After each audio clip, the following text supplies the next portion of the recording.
In this video, I want to discuss the various structures associated with the kidney and the renal system. So we will start with an overview of the kidney, and then we will move deeper and deeper into the more microscopic structures of the kidney. This is a view, posterior view, of a right kidney. Now I can tell this is a right kidney because the tube that leaves the kidney, the ureter, must point downward, and the ureter is the most posterior structure at the renal hilum, or the doorway into and out of the kidney. So here we can see a renal vein, a renal artery, and then most posteriorly the renal pelvis leading into the ureter. Now if we look at this kidney as an overview, the kidney is covered with an outer layer of tissue known as the renal capsule. So on this model, this brown is the renal capsule. Then the kidney is divided into two regions, a cortex and a medulla. The lighter area to the outer portion of this model is the renal cortex. And we will visit the renal cortex a little more in just a moment, but we can see in the renal cortex the renal corpuscles lined up in rows on this model. The outer portion, the renal cortex. The inner portion is called the renal medulla. And the renal medulla is made of two separate regions. These somewhat triangular shaped regions called the renal pyramids, and the spaces between the renal pyramids called the renal columns. So here we can see a renal column with some blood vessels associated with it. Here's a renal column with blood vessels. Here's a very narrow renal column with a small renal pyramid in between. So the medulla is renal pyramids and renal columns. The cortex is just known as the renal cortex. The kidneys are for filtering the blood to make filtrate, which we will turn into urine. And that all happens out in the renal cortex in the structure known as a glomerulus. Once the urine is produced, it will pass through structures of the renal system and through a nephron, and eventually the filtrate will be turned into urine. It will travel through what is called the collecting duct. The collecting ducts are found within the renal pyramids. All of the collecting ducts will stop at the tip of a renal pyramid, and we'll see this in enlargement in just a second. These renal pyramids end at the tip called a renal papilla, and each renal papilla will dump into a larger collecting area known as a minor calyx. So on this model, this is a minor calyx, here's a minor calyx, another one here, here's a minor calyx, here is a minor calyx. The minor calyces will unite to form what is called a major calyx. So here's a major calyx. This area here would be a major calyx. And then the major calyces will come together to form what is called the renal pelvis. So in this area here we see the renal pelvis. It acts somewhat as a funnel to lead into the ureter, and the ureter will lead to the urinary bladder. Now, one thing that is missing on this model is the fat that is in the renal sinus. Here we see kidney tissue, here we see the tissue of the minor calyces and the major calyces, and there's a gap on this model between those two different tissue types. That is called the renal sinus. Normally the renal sinus is packed with fat, but on this model they have removed the fat from the renal sinus.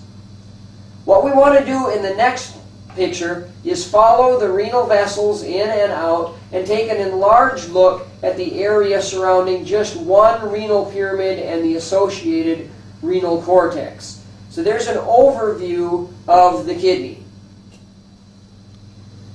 Now I want to take a closer look at the area of the kidney associated with one renal pyramid and the associated renal cortex. So in this portion we do not see the renal columns, but what we can see here is the blood vessels that were coming in, and we will talk about them on another video. But at this point we see what is called an interlobar artery traveling along the side of a pyramid in a renal column. When the interlobar artery gets to the level between the cortex and the medulla, it branches to either side and forms what is called an arcuate artery. So here we see an arcuate artery. Off of the arcuate artery we have branches that proceed out into the renal cortex.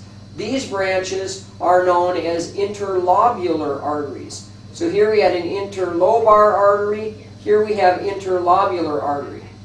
Off of the interlobular artery we will have an afferent arteriole, which will go into the glomerular capillaries, And from the glomerular capillaries, we will exit as an efferent arteriole. We will look at those in another video shortly. What we see mainly in this video for the rest of it is the area known as the renal corpuscle, which is made up of the renal capsule, sometimes called Bowman's capsule, and the associated capillaries, the glomerular capillaries. So we have the glomerular capillary, or glomerular capillaries, and Bowman's capsule, sometimes known as the glomerular capsule. Together they make up a renal corpuscle. This is where the blood will be filtered, and we will remove what is called filtrate. From that renal capsule, or excuse me, the renal corpuscle, we will then travel through a proximal convoluted tubule, then down through the nephron loop with its descending limbs and its ascending limb. Sometimes this is known as the loop of Henle. Then we will come back up and we will pass through a distal convoluted tubule. The distal convoluted tubule always passes back by the area of the renal corpuscle where the afferent and efferent arterioles were entering and leaving. That distal convoluted tubule will make its way to a collecting duct. When we start in the proximal convoluted tubule, we are considered to be filtrate. As we pass through this area known as the nephron, which starts at the glomerulus and goes all the way through proximal convoluted tubule, the nephron loop, and the distal convoluted tubule. Once we leave the area of the nephron, we are now urine. We are no longer filtrate. And we pass through the collecting duct. The collecting duct may assist in concentration of our urine, but is no longer considered production of urine. Notice on this model, we have little branches from this collecting duct. This just represents many different distal convoluted tubules entering into this same collecting duct. Now, if this were an actual histological specimen, there will be several collecting ducts running through this pyramid. Here we just depict one. Notice, very important to us, all of the renal corpuscles are located out in the renal cortex. No renal corpuscle is inside the renal medulla. However, oftentimes the nephron loop, or the loop of Henle, will extend down into the renal medulla. Sometimes only a little ways, sometimes a long way. Some of these renal corpuscles way out in the renal cortex have almost no nephron loop. They are proximal convoluted tubule, distal convoluted tubule, to collecting duct, but those are not depicted on this particular model. So what I'm going to do is we'll take the area known as the renal corpuscle and we will take a closer look at how the filtration is occurring in that renal corpuscle, and then in a later video we will revisit the blood supply to all of this. In this video I want to take a closer look at the area known as the renal corpuscle, which is actually made of the glomerular capillaries and the capsule of the glomerulus, sometimes known as Bowman's capsule. In this model we can see a few things. First, we can see the afferent arteriole bringing blood into the capillary bed, and we can see the efferent arteriole taking blood away from the capillary bed. I will talk about how we know which is which in just a second. These are very specialized capillaries inside the glomerulus. They are called fenestrated capillaries, and if you look real close on this model, and it's probably well past the resolution of the camera, there are very small holes in these capillaries called fenestrations. That is to allow larger structures to leak from the blood vessels into the capsular space. Now, by larger structures, large proteins do not leak out. Blood cells do not leak out. But the things that we normally want to filter in our urine will leak out. Now, we don't see this in the kidney. What we have done in this model is we have removed another layer of tissue. These capillaries are covered with special cells known as podocytes. And that's what we see on this side of the model. These somewhat cream-colored cells are podocytes. The blue spot is the nucleus of a podocyte, and then we can see the podocytes spread out over the capillary surface. Podocytes have little foot processes known as pedicels. And between the foot processes of one podocyte and the other, we can see through to the capillary layers. So we see these little red jagged lines on the model. That is where we are looking past two podocytes to the capillary layers. Those are called filtration slits. These podocytes make up what is called the visceral layer of the glomerular capsule, or the visceral layer of Bowman's capsule. So on this side, we've simply removed those podocytes so you can see the fenestrated capillaries underneath. If the podocytes represent the visceral layer of the glomerular capsule, then this outer portion is the parietal layer of the glomerular capsule, and the space in between is known as the capsular space.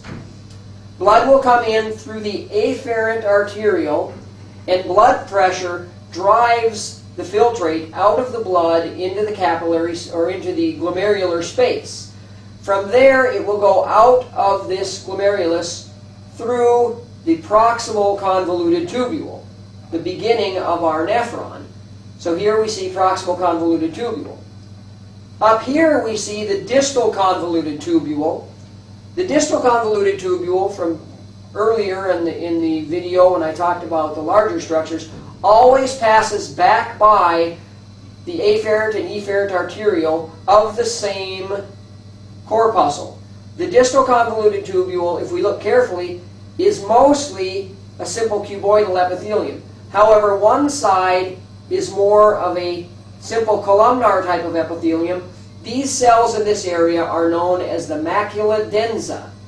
And the macula densa are in communication with a specific group of cells in the afferent arteriole, and together they make up what is called the juxtaglomerular apparatus. This is a feedback system where we can monitor the urine that is in this distal convoluted tubule, and we can send a signal back to the afferent arteriole, which can then control the blood pressure inside these capillaries to either increase or decrease the amount of filtrate that is being produced based on the blood pressure inside this capillary system. Now, some books will tell you that there are some juxtaglomerular cells located inside the afferent arteriole as well, and that is probably true. But the main area for this juxtaglomerular apparatus is the macula densa cells of the distal convoluted tubule and the juxtaglomerular cells inside the afferent arteriole as it enters into the glomerular capillary bed.